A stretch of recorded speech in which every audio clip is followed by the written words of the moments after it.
देख रहे तमाम दोस्तों को दीपक भंडारी का नमस्कार। आज हम बात करेंगे किसानों की। दिल्ली के बार्डरों पर बैठे हुए किसान लगातार 7.5 महीने से बैठे हुए हैं, लेकिन सरकार उनकी बात नहीं सुन रही है। इस बार किसानों ने अपनी आवाज सरकार तक पहुंचाने के लिए एक अनोखा तरीका निकाला है। मॉनसून सत्र शुरू हो चुका है और आज से किसान पार्लियामेंट के बाहर एक पैरेलल पार्लियामेंट चलाएंगे, जिसमें 200 किसान बैठेंगे। इनमें एक डिप्टी स्पीकर होगा, एक स्पीकर होगा और बाकी के किसान संसद बनेंगे। पहले तो दिल्ली सरकार की ओर से इन्हें इजाजत नहीं दी गई थी, लेकिन अब इन लोगों को प्रदर्शन करने की इजाजत मिल गई है, लेकिन कुछ शर्तों के साथ। वहां पर ये उग्र नहीं होंगे और देश के इतिहास में शायद ऐसा पहली बार हो रहा है कि संसद के सामने एक पैरेलल संसद चलाई जा रही है, वो भी किसानों की तरफ से। लोगों को भी समीक्षा करने का मौका मिलेगा कि जिस तरह हम अपने सांसदों को चुनकर अपनी आवाज रखने के लिए दिल्ली में भेजते हैं, क्या वह हमारी बात वहां पर रखते हैं या सिर्फ अपने भत्तों और अपने फायदे की ही बात की जाती है। देश की जनता से किसी को कोई लेना देना नहीं है। हम आपको यह बता दें कि पिछले 7.5 महीने से दिल्ली की सरहद पर किसान बैठे हैं। आंधी तूफान, गर्मी, बरसात की इन्होंने परवाह नहीं की। किसानों का यह कहना है कि जब तक केंद्र सरकार उन पर थोपे गए तीनों कृषि कानून रद्द नहीं करती है, इसके अलावा उनकी जो भी मांगे हैं उन पर गौर नहीं किया जाता, तब तक वह धरना वापस नहीं लेंगे, तब तक यह धरना जारी रहेगा। ऐसा देश की किसानों ने ऐसा करके एक बार सरकार को फिर मुश्किल में डाल दिया है, क्योंकि उनके लिए भी ये स्थिति कोई सहज नहीं होगी। किसानों को लगातार परमिशन दी गई है, वे 22 जुलाई से लेकर 9 अगस्त तक जा सकते हैं। अब समय आ गया है कि आपको भी अपने नेताओं से पूछना होगा कि आखिरकार वह आपके लिए क्या कर रहे हैं। कहीं ऐसा तो नहीं नेता अपने ही फायदे के लिए सब काम कर रहे हों और जनता को है वो ताक पर रखा जा रहा हो।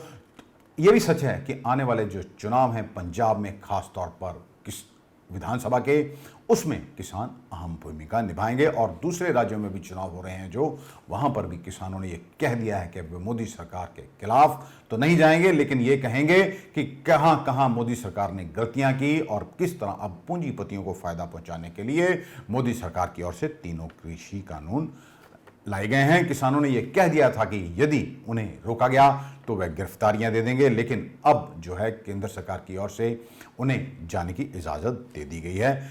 सारे मामले पर प्रधानमंत्री नरेंद्र मोदी खामोश हैं, उन्होंने अभी तक कोई प्रतिक्रिया नहीं दी है। हालांकि नरेंद्र सिंह तोमर जो केंद्रीय कृषि मंत्री हैं वो बार बार ये कह चुके हैं कि ये तीन कानून बनाए गए हैं ये तीनों वापस नहीं होंगे।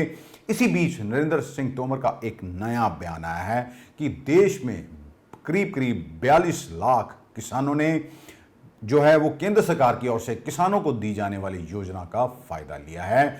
ये जो लोग हैं ये फायदे के काबिल नहीं थे, अब इनसे पैसे की भरपाई की बात भी की जा रही है। आपको ये भी बता दें कि केंद्र सरकार की ओर से किसानों को हर साल 6,000 रुपये देने का वायदा किया गया था और इसके तहत ही ये पैसा कुछ लोगों ने लिया है। पंजाब में इन लोगों की संख्या 5,60,000 बताई जा रही है। अब ये पैसा कैसे वापस लेगी? एक बार फिर किसानों के साथ टकराव होने की स्थिति में केंद्र सरकार आ तो नहीं जाएगी। हम आपको ये भी बता दें कि कृषि कानूनों के विरोध में दिल्ली के बॉर्डर पर किसान लगातार प्रदर्शन कर रहे हैं। दिल्ली में जंतर मंतर और बॉर्डर पर सिक्योरिटी बढ़ा दी गई है। पुलिस ने किसानों को इस शर्त पर प्रदर्शन करने की इजाजत दी है कि वो संसद तक कोई मार्च नहीं निकालेंगे। आपको ये बता दें कि 26 जनवरी को लाल किले तक किसानों की ट्रैक्टर परेड के दौरान हिंसा के बाद पहली बार दिल्ली में प्रदर्शन करने की इजाजत दी गई है। 26 जनवरी की रैली के दौरान प्रदर्शनकारी उग्र हो गए थे। हालांकि किसानों का ये कहना था उग्र वह नहीं हुए, ये लोग सरकार के ही थे जिन्होंने ये सारा काम खराब किया। कई उपद्रवियों ने लाल किले में घुसकर पुलिस कर्मियों के साथ भी जो बदतमीजी की थी और लाल किले की प्राचीर पर एक खालसाई झंडा भी फहरा दिया था। यह सच है कि देश के किसान कृषि कानूनों को रद्द करने में पिछले दिसंबर से दिल्ली की सीमाओं पर प्रदर्शन कर रहे हैं, लेकिन केंद्र सरकार भी अड़ी हुई है कि वह इसमें संशोधन तो कर देगी, लेकिन वे तीनों कानून रद्द नहीं किए जाएंगे। हम आपको ये भी बताएंगे कि केंद्र सरकार की ओर से कब कब किसानों के साथ बात हुई। पहली जो बैठक है केंद्र सरकार की जो मंत्रियों की और किसानों की, ये बैठक थी 14 अक्टूबर को हुई थी। इस बैठक में केंद्रीय मंत्री नरेंद्र सिंह तोमर तो नहीं आए थे, लेकिन उनकी जगह केंद्रीय कृषि सचिव आए थे, जिनका किसान संगठनों ने बायकॉट कर दिया था और कहा था कि वह केवल मंत्री से ही बात करेंगे। अगली बैठक जो होती है वो 13 नवंबर को हुई थी। तब कृषि मंत्री नरेंद्र सिंह तोमर और रेल मंत्री पीयूष गोयल ने किसान संगठनों के साथ बैठक की थी। ये बातचीत करीब करीब 7 घंटे तक चली थी, लेकिन इसका कोई नतीजा नहीं निकला था। अगली बैठक होती है 1 दिसंबर को। तब 3 घंटे बातचीत हुई सरकार के साथ।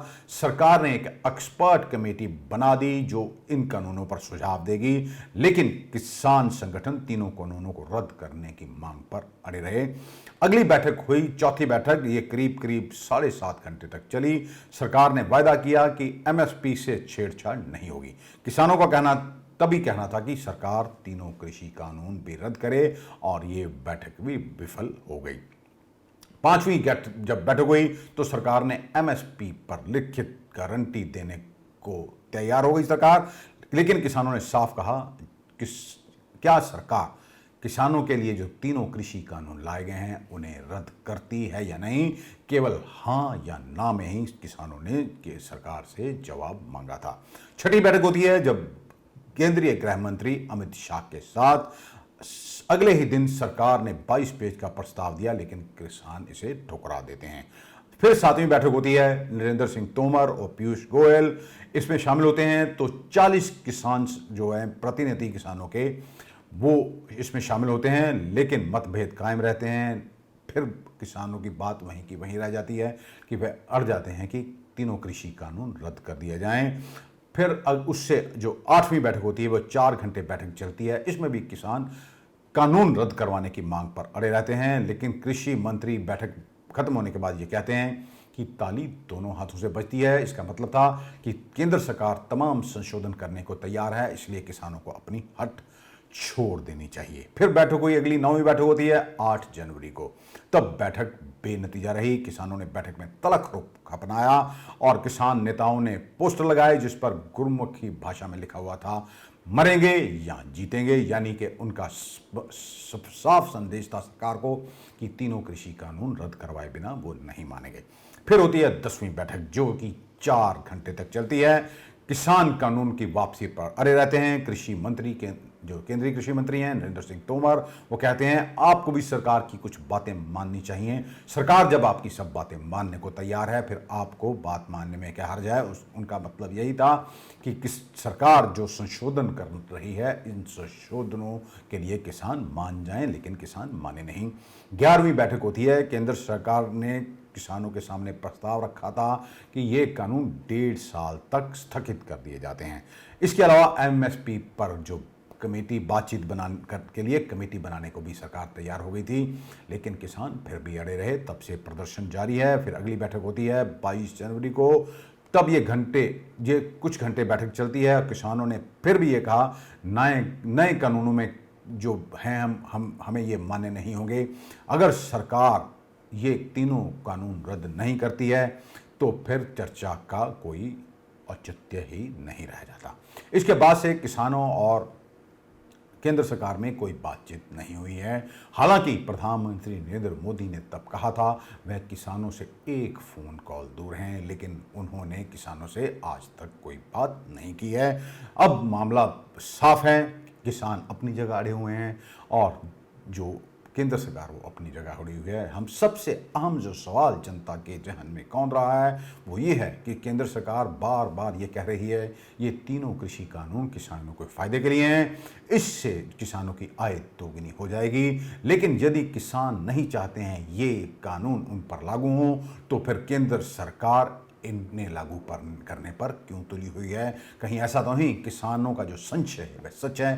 किसान ये लगातार कह रहे हैं ऐसे जो अगर कानून लागू रहते हैं, सरकार इन्हें वापस नहीं लेती तो पूंजीपतियों का उनकी ज़मीनों पर कब्जा हो जाएगा। इसी को लेकर देखिए हमने कुछ किसान नेताओं से बात भी की है, आइए आपको बताते हैं उनका क्या कहना है। पुलिस बसा चेक करने लगी हुई है, उसको पता नहीं उन्होंने असल 'ਚ टाइम किल कर रहे हैं। ਸਾਡਾ ਉੱਥੇ ਦਾ ਜਿਹੜਾ ਪਾਰਲੀਮੈਂਟ ਦਾ ਟਾਈਮ ਹੈ ਜੀ। ਉਹਨੂੰ ਕਿਲ ਕਰ ਰਹੇ ਨੇ ਜੀ। ਇਹ ਇੱਕ ਸ਼ਰਾਰਤ ਹੈ। ਇਹ ਅਸੀਂ ਜਾਣਾ ਉੱਥੇ ਇਸ ਕਰਕੇ ਸੀਗਾ ਕਰ ਲਓ ਬੱਸਾਂ ਚੈੱਕ ਸਾਨੂੰ ਇਹ ਕੋਈ ਇਹਨਾਂ ਦੀ ਚਾਲ ਜਾਂ ਸਾਜ਼ਿਸ਼ ਤਾਂ ਨਹੀਂ ਇੱਥੇ ਡੱਕਣ ਦੀ ਸਾਨੂੰ ਮੰਤਰਮ ਦੇ ਨਹੀਂ, ਵਿੱਚ? ਮੈਨੂੰ ਲੱਗਦਾ ਹੈ ਪਾਣੀ ਇਹ ਜਿਹੜਾ ਹੈਗਾ ਨਾ ਪਹਿਲਾਂ ਕਹਿੰਦੇ ਸੀ ਅਸੀਂ ਬੰਦੇ ਗਿਣਨੇ ਨੇ ਜੀ। ਫਿਰ ਮੈਂ ਉਹਨਾਂ ਨੂੰ ਕਿਹਾ ਵੀ ਮੈਂ ਪੂਰੇ 200 ਕਾਰਡ ਇਸ਼ੂ ਕੀਤਾ ਹੈ, ਹਾਂ। 201 ਨਹੀਂ ਕੀਤਾ, 199 ਨਹੀਂ ਕੀਤੇ, ਜੀ। ਮੇਰੇ ਦਸਤਖਤ ਹੋਏ ਨੇ, ਜੀ। ਮੇਰੀ ਰਿਸਪੌਂਸਿਬਿਲਟੀ ਹੈ, ਤੁਸੀਂ ਇਹ ਕੀ ਕਰਦੇ ਹੋ? ਜੀ। ਫਿਰ ਉਹ ਕਹਿੰਦੇ ਅਸੀਂ ਸਿਰਫ ਬੱਸਾਂ ਚੈੱਕ ਕਰਨੀਆਂ, 5 ਮਿੰਟ ਤੋਂ ਬਾਅਦ ਅਸੀਂ ਨਹੀਂ ਲਾਉਂਦੇ, ਜੀ। ਅਸੀਂ ਤੁਹਾਨੂੰ ਰੋਕਦੇ ਨਹੀਂ। ਠੀਕ ਹੈ। ਦੇਖਦੇ ਹਾਂ ਬੱਸਾਂ ਚੈੱਕ ਕਰ ਲੈਂਦੇ। ਜਦੋਂ ਸਾਡੇ ਨਾਲ ਇਹਨਾਂ ਦਾ ਸਹਿਮਤ ਬਣ ਗਈ ਆ, ਅਸੀਂ ਇਹਨਾਂ ਨੂੰ ਦੱਸ ਚੁੱਕੇ ਆ ਵੀ ਅਸੀਂ ਬਿਲਕੁਲ ਸ਼ਾਂਤੀਪੂਰਵਕ ਜਾਵਾਂਗੇ, ਸੈਸ਼ਨ ਦੇ ਬਰਾਬਰ ਸੈਸ਼ਨ ਚੱਲੂਗਾ। ਦੁਨੀਆ ਦੇ ਇਤਿਹਾਸ ਵਿੱਚ ਅੱਜ ਪਹਿਲੀ ਵਾਰ ਹੋ ਰਿਹਾ ਕਿ ਅੰਦਰ ਸਰਕਾਰ ਦਾ ਸੈਸ਼ਨ ਚੱਲੂਗਾ, ਬਾਹਰ ਸ਼ਾਂਤੀਪੂਰਵਕ ਕਿਸਾਨਾਂ ਦਾ ਸੈਸ਼ਨ ਚੱਲੂਗਾ। ਸੋ ਸਵਾਲ ਜਵਾਬ ਜੋ ਕਾਨੂੰਨਾਂ ਤੇ ਜਿਹੜੇ ਕਾਨੂੰਨਾਂ ਦੀ ਅਸੀਂ ਲੜਾਈ ਲੜ ਰਹੇ ਹਾਂ ਉੱਤੇ ਬਕਾਇਦਾ ਬਹਿਸ ਹੋਊਗੀ। ਸਾਨੂੰ ਇਹ ਟਾਈਮ ਖਰਾਬ ਕੀਤਾ ਜਾ ਰਿਹਾ, ਚੈਕਿੰਗ ਦੀ ਗੱਲ ਕੀਤੀ ਜਾ ਰਹੀ ਜਦੋਂ ਕੋਈ ਪਹਿਲਾਂ ਇਸ ਤਰ੍ਹਾਂ ਦੀ ਕੋਈ ਗੱਲ ਨਹੀਂ ਸੀ। 200 ਕਿਸਾਨ ਤੇ ਰਾਜੇਵਾਲ ਸਾਹਿਬ ਦੇ ਸਿਗਨੇਚਰ ਨੇ, ਬਿਲਕੁਲ ਟੈਸਟਡ ਕਿਸਾਨ ਆਏ ਨੇ। 4 ਆਗੂ ਸਹਿਬਾਨ, ਮੈਂ ਰੋਲਦਾ ਸਿੰਘ ਮਾਨਸਾ, ਜੰਗਵੀਰ ਜੀ ਤੇ ਰਾਜੇਵਾਲ ਸਾਹਿਬ ਬਕਾਇਦਾ ਪ੍ਰਸ਼ਾਸਨ ਦੇ ਨਾਲ ਕੋਆਪਰੇਟ ਕਰਨ ਲਈ ਇੱਕ ਅਲੱਗ ਟੀਮ 4 ਮੈਂਬਰੀ ਅਸੀਂ ਇੱਥੇ ਪਹੁੰਚੇ ਆ। ਸੋ ਇਹ ਇੱਕ ਟਾਈਮ ਵੇਸਟਿੰਗ ਕਰ ਰਹੇ ਆ ਵੀ ਕਿਸਾਨ ਉੱਥੇ ਛੇਤੀ ਨਾ ਪਹੁੰਚ ਸਕਣ। ਸਰਕਾਰ ਦੀ ਬਹੁਤ ਵੱਡੀ ਨਲਾਇਕੀ ਹੈ ਇਹਦੇ ਵਿੱਚ, ਪ੍ਰਸ਼ਾਸਨ ਦੀ, ਔਰ ਅਸੀਂ ਚੇਤਾਵਨੀ ਦਿੰਦੇ ਆ ਜੇ ਇਸ ਤਰ੍ਹਾਂ ਦਾ ਮਾਹੌਲ ਕ੍ਰੀਏਟ ਕੀਤਾ ਜਾਊਗਾ ਤਾਂ ਪਿੱਛੇ ਜੋ ਸਿੰਘੂ ਬਾਰਡਰ ਤੇ ਸਾਡੇ ਕਿਸਾਨ ਆਗੂ ਹੈਗੇ ਆ ਉੱਥੇ ਵੀ ਮੀਟਿੰਗ ਕਰਾਂਗੇ ਤੇ ਅਸੀਂ ਬਿਲਕੁਲ ਇਸ ਤਰ੍ਹਾਂ ਦੀ ਗੱਲ ਬਰਦਾਸ਼ਤ ਨਹੀਂ ਕਰਾਂਗੇ। ਜਦੋਂ ਜ਼ਿੰਮੇਵਾਰੀ ਲਈ ਆ, ਰਾਜੇਵਾਲ ਸਾਹਿਬ ਕਹਿ ਰਹੇ ਆ ਅਸੀਂ 4 ਮੈਂਬਰੀ ਟੀਮ ਜ਼ਿੰਮੇਵਾਰੀ ਲੈ ਰਹੇ ਆ ਵੀ 200 ਕਿਸਾਨ ਹਰੇਕ ਨੂੰ ਮੀਡੀਆ ਨੂੰ ਕਾਰਡ ਇਸ਼ੂ ਕੀਤਾ ਗਿਆ, ਬਿਲਕੁਲ ਸਿਲੈਕਟਡ ਕਿਸਾਨ ਆਏ ਆ, ਇਹ ਬਿਲकुल इस दी निखेधी करते हैं।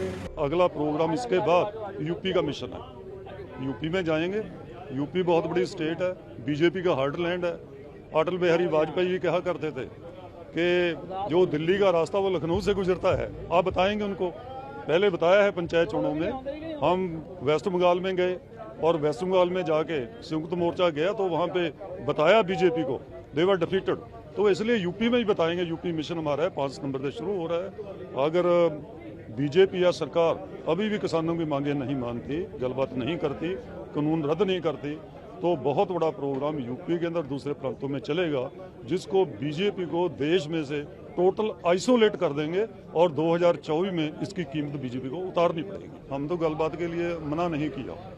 22 जनवरी के बाद there is a stalemate and deadlock in the negotiation. तो हम तो करते हैं कि इससे वो हमको बुलाएं, अनकंडीशनल इन्विटेशन हो, खुल के बहस करें। वो कहते हैं कि कानून है जो इसमें शोध करा लो, हम कहते हैं टोटल रिपील करो our argument, and we have convince the government कि ये रिपील ही करने पड़ेंगे क्योंकि अनकॉन्स्टिट्यूशनल भी है, आप इसको बना ही नहीं सकते। और एक पैरेलल सिस्टम आप कारपोरेट सेक्टर को एग्रीकल्चर में ले आ रहे हैं, इसको हम प्राइवेटाइजेशन ऑफ एग्रीकल्चर भी कहते हैं। एग्रीकल्चर में भी है नहीं, दूसरे सेक्टर्स में तो है।